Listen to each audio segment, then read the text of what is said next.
నమస్కారం ఘంటారావానికి స్వాగతం. ముందుగా ప్రధాన అంశాలు. బ్యాంకులు ఏటీఎంల ముందు జనం బారులు, చిన్న నోట్ల కోసం కొనసాగుతున్న ఎదురుతెన్నులు.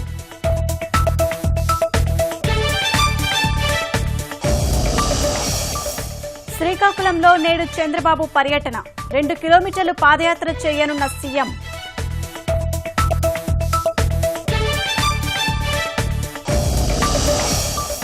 జపాన్లో రెండో రోజు మోదీ పర్యటన, ఇరు ప్రధానుల సమక్షంలో కుదిరిన ఒప్పందాలు.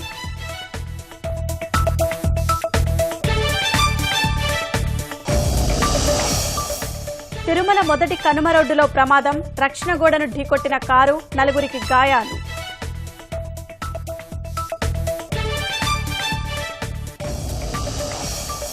స్టాన్ఫర్డ్ యూనివర్సిటీని మెప్పించిన జేఎన్టీయూ విద్యార్థులు, అంతర్జాతీయ ఇన్నోవేషన్ ఫెలోస్ కు ఆహ్వానం.